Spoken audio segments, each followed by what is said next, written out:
Cause I got 10 of them bitches. The most hated but talented female rapper of all time. I saw that was Isaiah Banks. Yeah.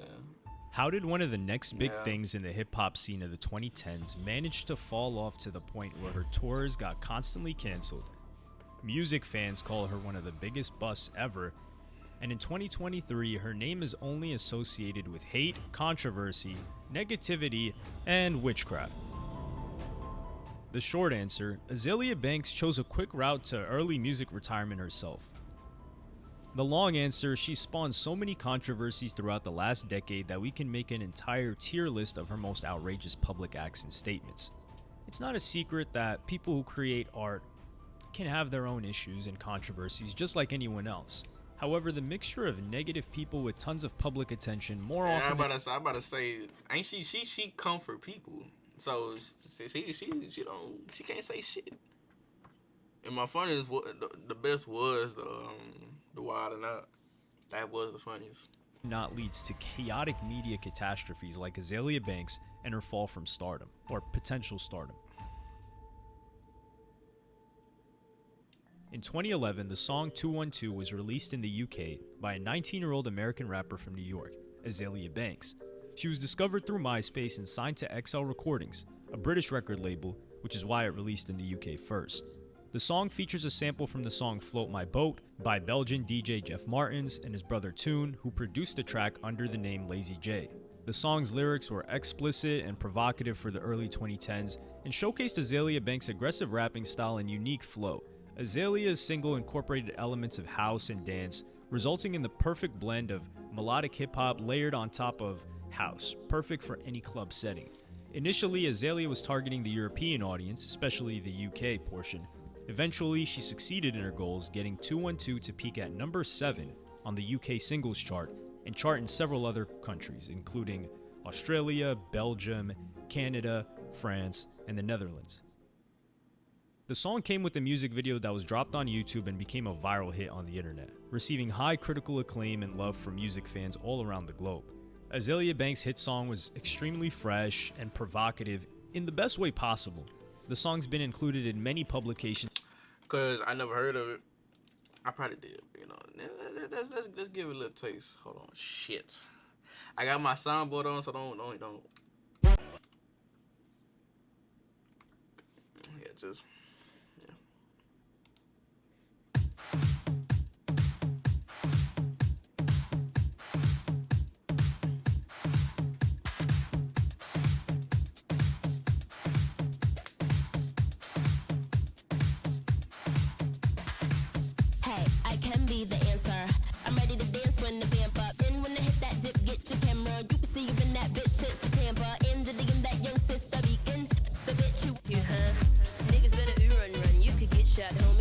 I can see why it's happening in other countries, because damn sure ain't gonna happen over This here. list as one of the best songs of the decade, with Billboard citing it as one of the songs that defined the decade.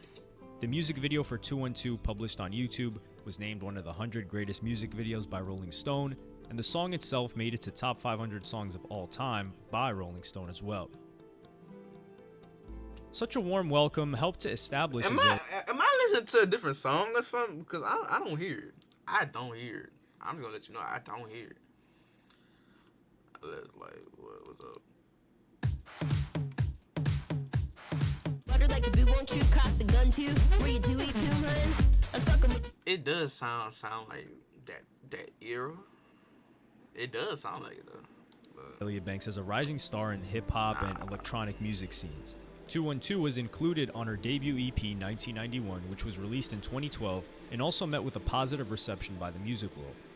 That was the highest peak of Azealia Banks' career, which is both amazing knowing that she was only 20 years old when her first EP dropped, and depressing considering what came next. The first to get thrown under Azalea's hate bus was an American female rapper, Kreayshawn, who actually wanted to support Banks and tweeted a link to Azalea's 212 video clip to introduce her audience to the up-and-coming prospect. The problem was that the clip Kreayshawn tweeted was uploaded to one of the adult movie websites, which Banks didn't find funny, tweeting, "You're a dumb and you can't rap. I'll sit on your face. You think you're funny? Of course, Kreayshawn didn't intend to throw shade, I guess you could call it, on Azalea, and just posted the wrong link without knowing. The two squashed the beef shortly after, although this anecdotal situation marked one of the earliest controversies under Azalea Banks' belt, one of many to come. The next target of Azalea Banks was ironically another young breakout star, Iggy Azalea.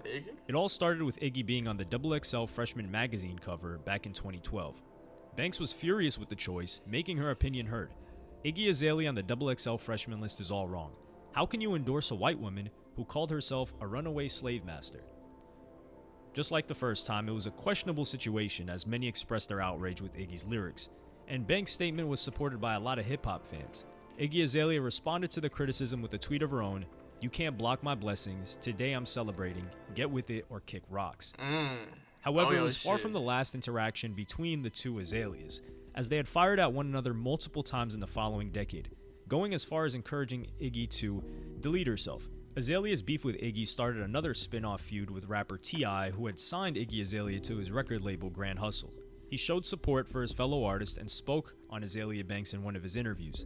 "If you spend half of your day getting money and the other half of your day counting money, you ain't got no time in your day to worry about nobody else." The next day, Banks responded on Twitter, stating that T.I.'s words do nothing to her or her career, and that he can keep on talking trash on some radio shows, as he pleases. Despite the level of heat this rivalry reached, the two collaborated on Iggy Azalea's project Digital Distortion, and seem to be generally chill about each other now. Another name on Iggy Azalea Banks' notorious list is an old school female rapper, one of the OGs, Lil' Kim. Initially, the two planned on dropping a collab together, although Kim decided to drop the ball on the alliance after Banks reportedly made a verse for Lil' Kim for a track they planned to make together and sent it to her. Azalea explained that due to the fact that Lil' Kim doesn't write her own raps, Banks saw it as a faster, more efficient way of getting the track done. Shortly after, Kim's assistant reached out to Banks, stating that Lil' Kim writes her music herself and doesn't need anyone's help. Eventually, Lil' Kim declined the collab, and Banks, who was already known as a very vocal individual, expressed her confusion in her favorite way, on Twitter. In her tweet dating October 5, 2012, she stated, "It really sucks when someone you respect and admire is trying to act brand new when all you did was reach out and try to work. I can't lie, my little feelings are hurt. Women are so petty, but whatever. Your loss, not mine." To give Azalea credit, she eventually apologized in 2017 in an Instagram post elaborating on the situation.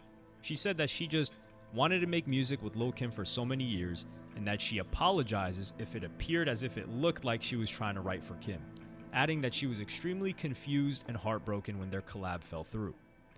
Azalea's temper was to blame for yet another collision with hip-hop superstar Nicki Minaj, who caught flack from Banks in 2012. Once again, it all started with a friendly request on the part of the bigger star, Nicki Minaj, who invited Azalea to join her Europe tour. Banks turned the invitation down, explaining that she couldn't go because she had to finish her album during that time. It all seemed chill until Nicki Minaj's rather cryptic tweet with the only word being the hashtag "man these chicks delirious." Nobody was quoted in the message, so there was no clear recipient, although Azalea Banks was quick to judge that it was targeted at her. But hold on. But I got something to say about this. Nigga, if Nicki, first of all, at that time of Nicki, oh my god, bro. Fuck anything you are doing. We going now. We going on this tour, you hear me? Nigga, I can finish this album on the tour. Nigga, I ain't passing up nothing. Passing up Nicki, bro. Hell no. She responded to Nicki on her favorite platform, once again, Twitter. "Did you mean delusional? Delirious was the wrong word, at Nicki Minaj." A day later, "Use good grammar when insulting others, and I don't believe rap game hierarchy. Sorry." Nicki didn't directly respond to the call out and went the silent route, although Azalea clearly wasn't over this situation. She aimed at Nicki Minaj again in 2015, calling her music basic, and once again in 2016, this time body-shaming Nicki and telling her to slim down a bit and decrease her butt size. After that, Nicki Minaj sneak dissed Azalea, featuring a fictional character that looked like Banks in her own mobile game, Nicki Minaj the Empire. Yeah, that was a thing. Calling Azalea's music an obnoxious screech that goes for hours. The beef came to an end in 2017 when Azalea Banks reached out to Nicki on Instagram, apologized for her words, and told Nicki that she won't say a bad word about her from that moment on. That promise was broken in 2022 during Nicki's beef with female Atlanta rapper Lotto after the 2023 Grammy Awards show. Azealia Banks' name was nowhere near being mentioned in the beef, although she still thought it would be a splendid opportunity to berate her ex-enemy. It's becoming painstakingly clear that Nicki Minaj needs serious help, because this level of anger is not normal at all. The Barbs need to petition to get Nicki Minaj some rehab and mental health services through the Grammys Music Cars program. The irony is strong in that statement, and it seems like the two are once again on bad terms with each other. Riding on the wave of success after landing a hit single and well-received debut EP, Azealia began working with the biggest stars in the music industry. One of those was Pharrell Williams, who helped Banks work on her upcoming single, ATM Jam. Around the same time, she got her first major record deal with Interscope. The company saw a huge money-making opportunity and wanted Azealia Banks to be featured in Lady Gaga's 2013 project, Art Pop. Before the two even met in the studio, their relationship had a bad start. Lady Gaga was hyping up her next show and tweeted, "I'll be providing a list of acceptable attire for Swinefest throughout the week. Item 1, seashells. Item 2, seahorses. 3, starfish." Azealia was quick to fire, responding to the tweet accusing Gaga of copying her style. Sounds a lot like Azealia Banks' mermaid balls. Of course Gaga wants to play mermaid again. Not picking a fight. Just all looks so familiar. Bro, like, something wrong with her. Like you talking about somebody need help, nigga. You need help. Like, why is people like?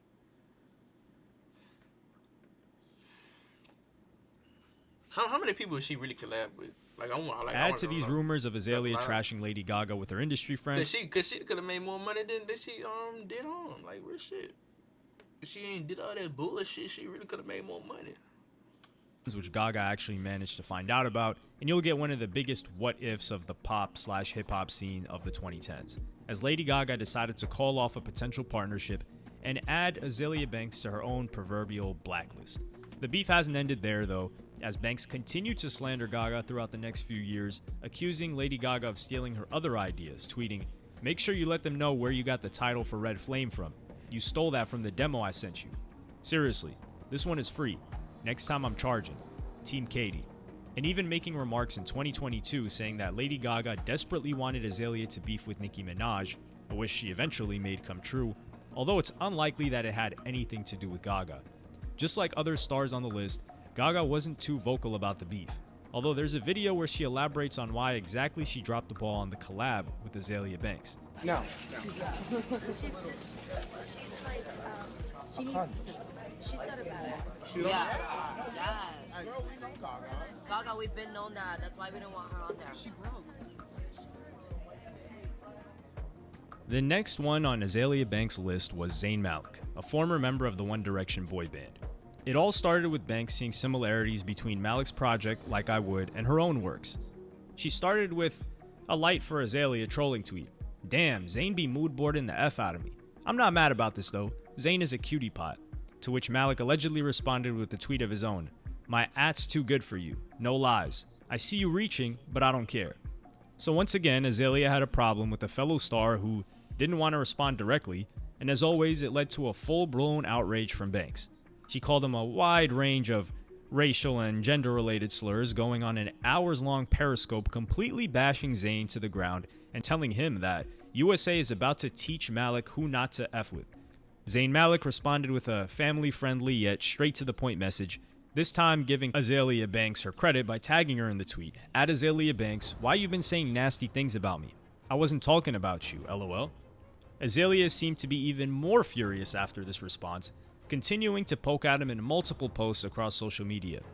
"Do you, Malik, understand that you are a sand who emulates white boys' rendition of black malehood?" A sand nigga. What do you... Wait. You're a sand nigga who emulates white boys. Damn.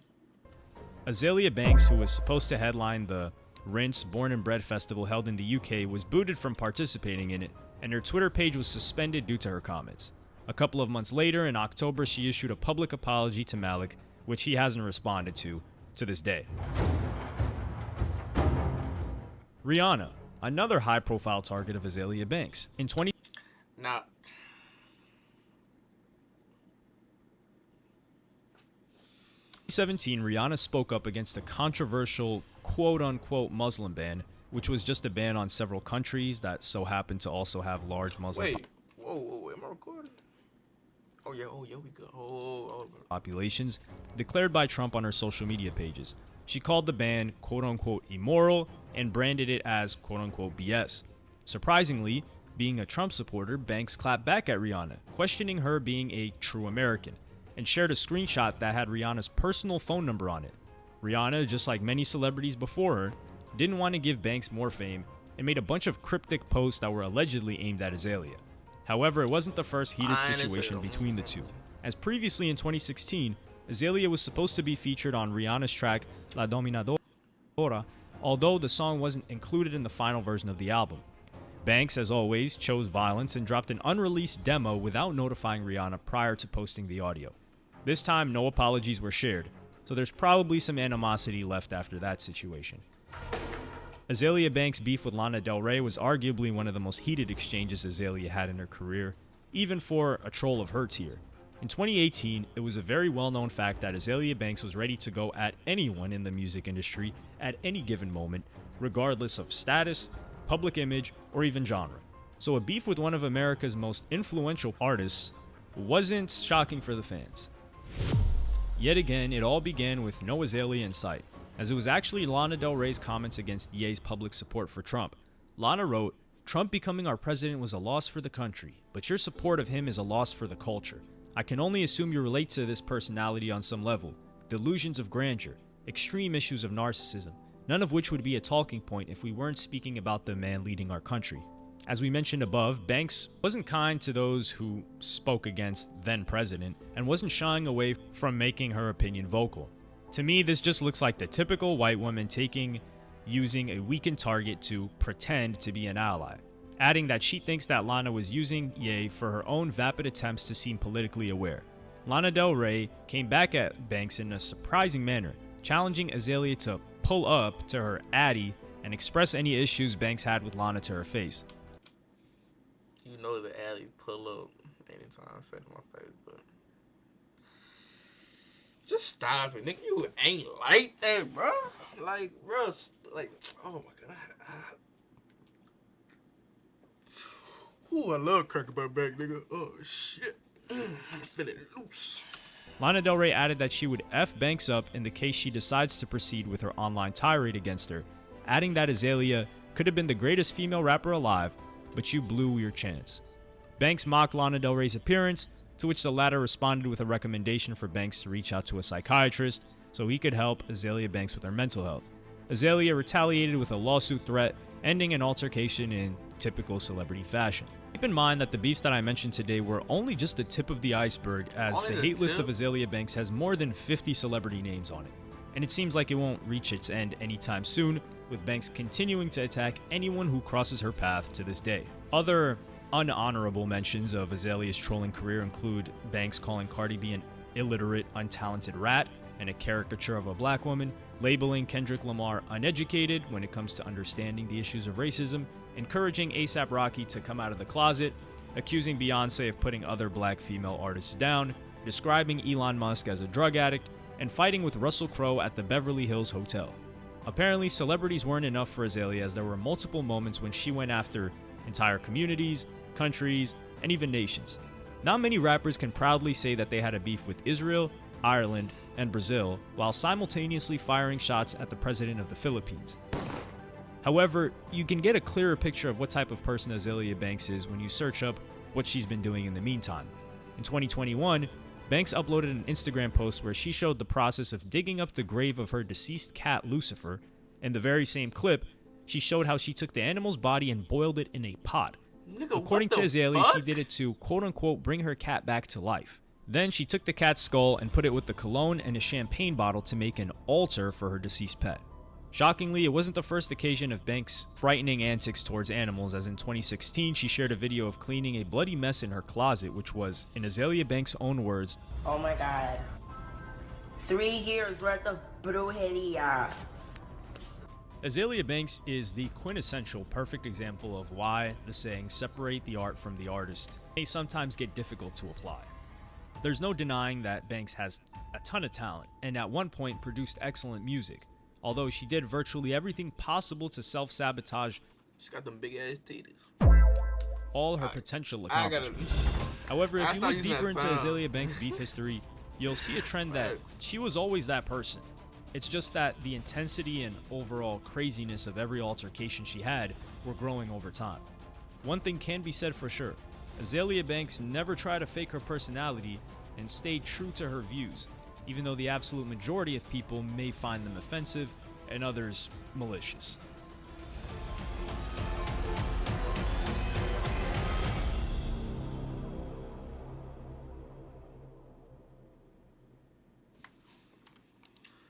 Ooh, I paused it at the right time. Oh, We got Nobu now.